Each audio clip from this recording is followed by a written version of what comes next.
Bismillahirrahmanirrahim. Assalamualaikum warahmatullahi wabarakatuh. Alhamdulillah wassalatu wassalamu ala Rasulillah la haula wala quwata illa billah. Amma ba'du.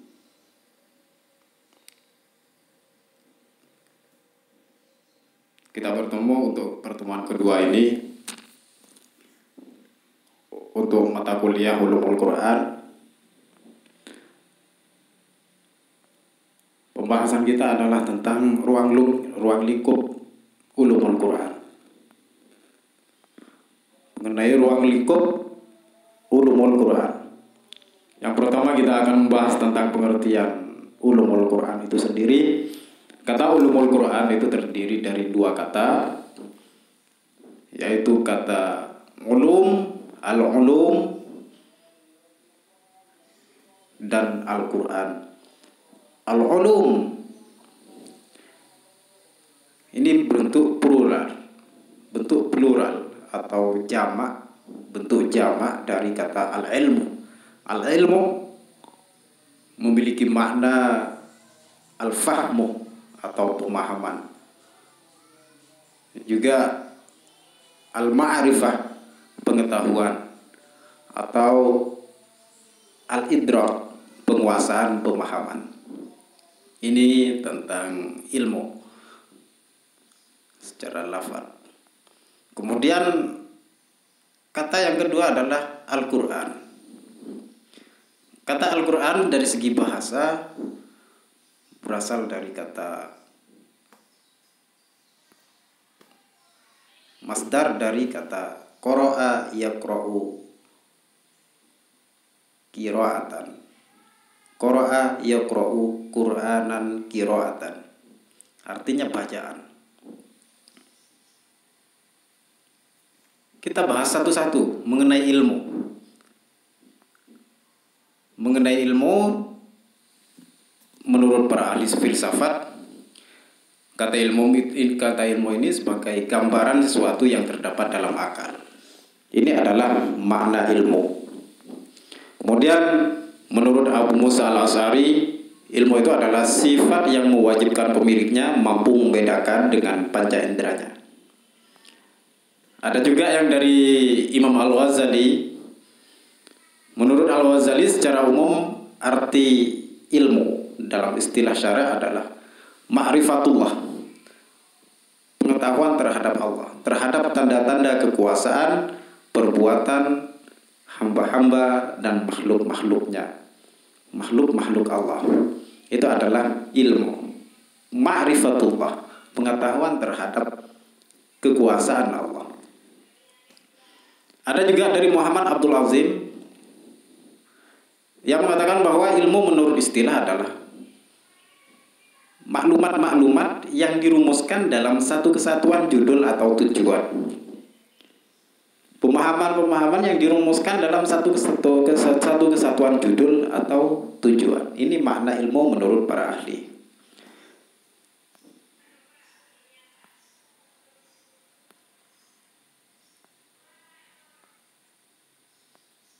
Selanjutnya mengenai makna Al-Quran. Kata Al-Quran secara istilah menurut makna Al-Qatan, Al-Quran itu adalah kitab yang diturunkan kepada Nabi Muhammad SAW dan orang yang membacanya akan memperoleh pahala. Ini menurut makna Al-Qatan. Kemudian menurut Al-Jurjani, Al-Quran adalah wahyu yang diturunkan kepada Rasulullah yang ditulis dalam mushaf dan diriwayatkan secara mutawatir, secara berangsur-angsur, secara mutawatir, diriwayatkan oleh banyak orang. Ada juga dari kalangan para pakar usul fikih, para pakar fikih dan para pakar bahasa Arab. Mereka mengartikan bahwa Al-Quran itu adalah kalam Allah yang diturunkan kepada Nabi Muhammad. Lafaz-lafaznya mengandung mukjizat, membacanya bernilai ibadah, diturunkan secara mutawatir, dan ditulis dari surat Al-Fatihah sampai surat An-Nas, sampai surat terakhir yaitu An-Nas. Dari surat Al-Fatihah sampai surat An-Nas.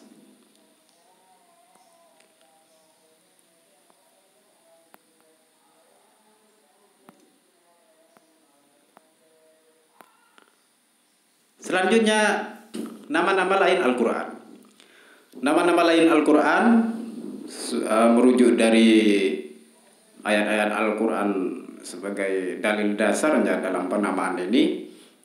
Di antara nama lain Al-Quran, yaitu yang pertama ada Alkitab, buku, Al-Furqan, pembeda benar salah, Al-Zikr, pemberi peringatan, Al-Mau'izah, pelajaran atau nasihat, Asy-Syifa, obat atau penyembuh, Al-Hukmu, peraturan atau hukum, Al-Hikmah, kebijaksanaan, Al-Huda, petunjuk, At-Tanzil, yang diturunkan, Ar-Rahmat, karunia, Ar-Ruh, ruh, Al-Bayan, penerang, Al-Kalam, ucapan atau firman, Al-Busyra, kabar gembira, An-Nur, cahaya, Al-Baswair, pedoman, dan Al-Balagh, penyampaian atau kabar. Yang terakhir adalah Al-Qaul, perkataan atau ucapan. Ini adalah nama-nama lain dari Al-Quran merujuk pada ayat-ayat Al-Quran.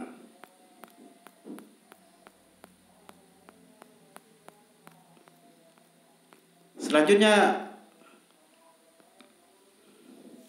tentang terminologi ulumul Quran itu sendiri.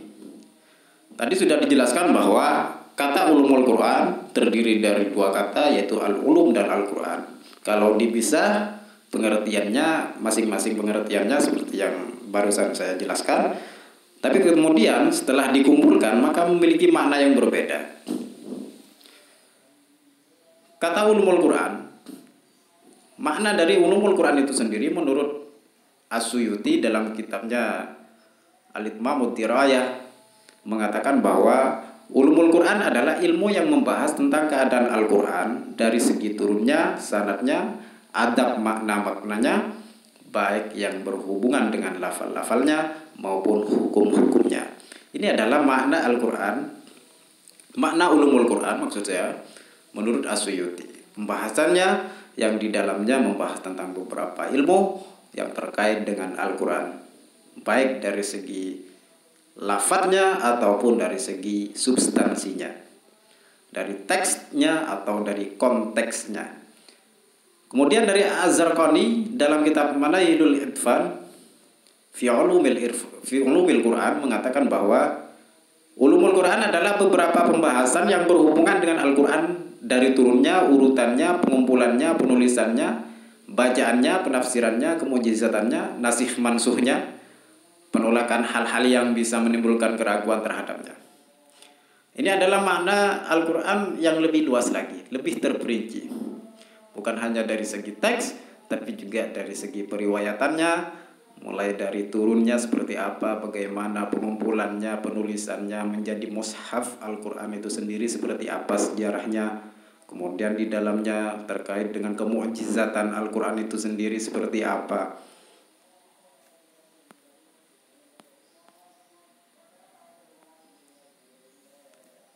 Jadi bisa dikatakan bahwa ulumul Quran atau ilmu-ilmu Al-Quran itu adalah ilmu yang membahas masalah-masalah yang berhubungan dengan Al-Quran. Dan dari segi asbabun nuzul, dari segi asbabun nuzulnya atau sebab-sebab turunnya Al-Qurannya itu, kemudian pengumpulan dan penerbitan Al-Quran, pengetahuan tentang surah-surah Mekah dan Madinah atau Mekkiyah dan Madaniyahnya, dan lain sebagainya yang berhubungan dengan Al-Quran.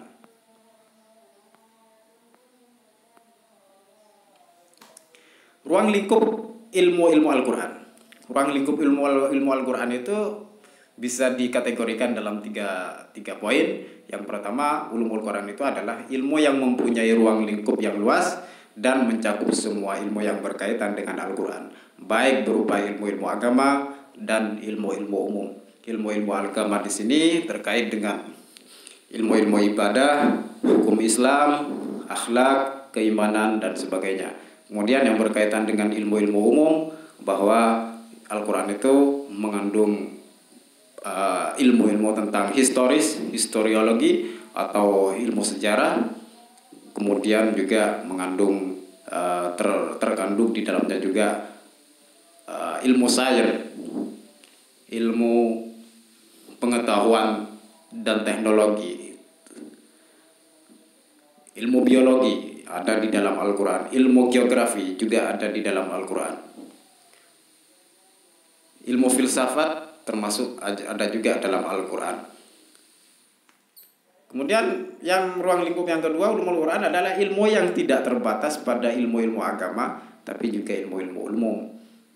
Yang terakhir ulumul Quran adalah ilmu agama dan bahasa Arab. Terkait dengan bahasa Arab, ini karena Al-Quran berupa lafal-lafal, maka bahasa Arab itu sendiri adalah bahasa utama dari Al-Quran. Karena Al-Quran itu turun dengan bahasa Arab, maka bahasa Arab itulah yang kemudian menjadi ilmu pokok dalam Al-Quran itu sendiri, baik terkait dengan susunannya atau gramatikanya atau ilmu nahwunya, ilmu sorofnya, kemudian dari ilmu ma'nawiyahnya, ilmu dan sebagainya yang berkaitan dengan ilmu bahasa Arab, termasuk ilmu balaghah.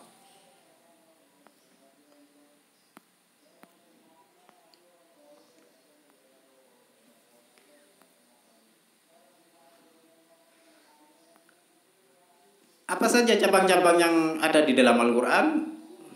Cabang-cabang dalam ilmu ulumul Quran itu adalah ada ilmu tafsir, mengungkap dan menampakkan atau secara istilah mengenai penjelasan mengenai arti ayat dan maksud serta situasi dan kondisinya dengan kalimat-kalimat yang mampu menunjukkan semua itu secara jelas dan terang.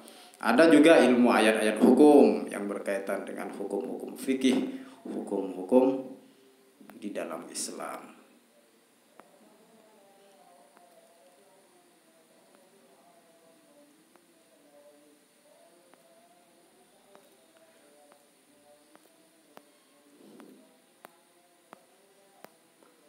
Ilmu i'rab, ilmu penulisan Al-Quran, kemudian juga ilmu qiraah, mengenai ilmu qiraah bagaimana bacaan-bacaan Al-Quran itu. Karena di dalam ilmu qiraat itu sendiri bahwa Al-Quran itu dibaca dengan 7 macam bacaan yang kemudian disebut dengan qiraatus sab'ah. Mengenai pembukuan dan pembakuan ilmu-ilmu ulumul Quran atau ilmu-ilmu Al-Quran, pada dasarnya sejak zaman Rasulullah mengenai ilmu-ilmu ulumul Quran ini sudah ada pada zaman Rasulullah, terkait dengan sejarah turunnya Al-Quran seperti apa. Kemudian pada zaman Khulafaur Rasyidin, utamanya pada masa Khalifah Utsman bin Affan, yang kemudian pada masa itu Al-Quran kemudian dibukukan dan dijadikan satu mushaf, yang kemudian karena zaman itu adalah yang memerintahkan kebijakan itu keluar pada zamannya Utsman bin Affan, maka mushaf itu dinamakan dengan mushaf Utsmani. Ketika Al-Quran sudah ditulis, ini terkait dengan ilmu, terkait dengan pembukuan Al-Quran. Kemudian pada zaman Ali bin Abi Thalib, karena Al-Quran ini orang Islam sudah menyebar kemana-mana, termasuk ke luar Jazirah Arab, yang mana mereka juga belum mampu untuk bisa berbahasa Arab. Maka karena ada masalah dalam pembacaan, pada zaman Khalifah Ali bin Abi Thalib dibuatlah titik dan harokat. Dibuatlah titik yang waktu itu Ali bin Abi Thalib memerintahkan Abul Aswad Ad-Du'ali, yang kemudian menjadi letak atau fondasi dari kaidah-kaidah nahwu, kaidah ilmu nahwu, gramatika bahasa Arab, masalah i'rab dan sebagainya.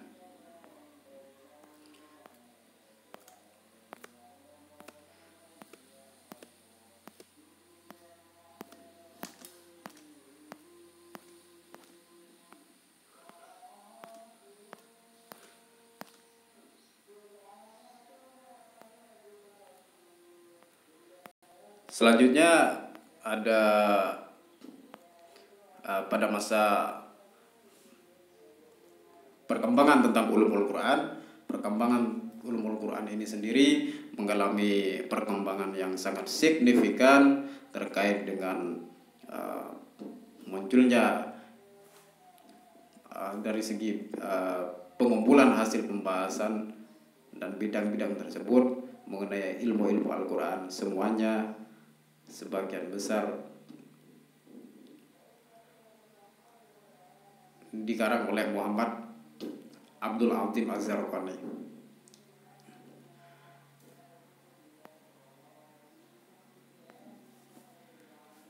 Pada abad kelima mulai disusun ilmu i'rab Al-Quran dan masih terus menulis ilmu ulumul Quran. Di antaranya ada Ali bin Ibrahim. Abad ke-6 di samping terdapat ulama meneruskan pengembangan ulumul Quran, juga terdapat ulama yang mulai menyusun ilmu muhamatil Quran. Di antaranya adalah Abul Qasim dan Abdurrahman As-Suhaili, Ibnu Jauzi dan sebagainya. Pada abad ke-7 Hijriah, ilmu-ilmu Al-Quran terus berkembang, yang kemudian sampai pada perkembangan ilmu tafsir. Pada abad ke-8 muncullah beberapa ulama yang menyusun ilmu-ilmu baru tentang ulumul Quran. Di antaranya adalah Ibnu Abil Isba menyusun ilmu Madaihul Quran, kemudian Ibnu Qayyim ilmu Aqsamil Quran, Najmuddin At-Tufi, Abdul Hasan Al-Mawardi, Badruddin Az-Zarkashi dan sebagainya. Dan pada abad sekarang ini perkembangan ulumul Quran mencapai kesempurnaannya.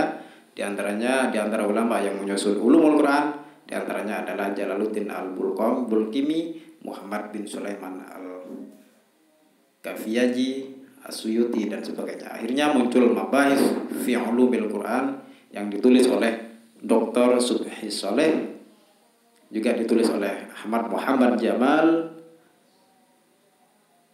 yang menulis tentang karya-karya yang berkaitan dengan Al-Quran, yang terkumpul dalam kitab yang disebut dengan Ulumul Quran.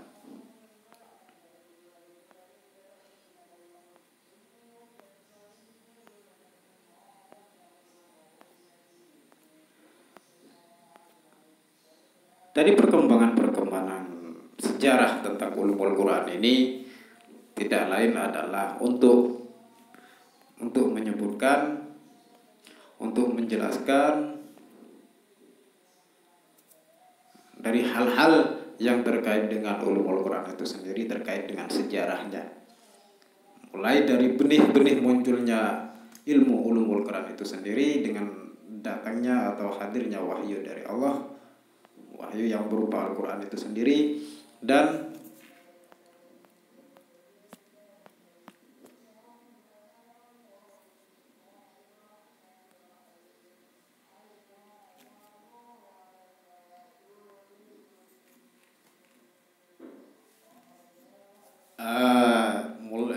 sampai akhirnya kemudian menjadi sebuah ilmu disiplin Al-Quran yang sampai sekarang menjadi ilmu wajib bagi perguruan tinggi Islam.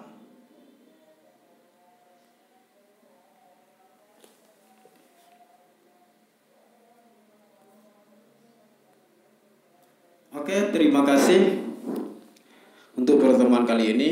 Mohon maaf apabila ada beberapa kata-kata saya yang tidak begitu sempurna, karena ini terkait dengan teknis, masalah teknis. Ini ada beberapa hal teknis yang tidak bisa saya tangani sendiri. Untuk pertemuan mendatang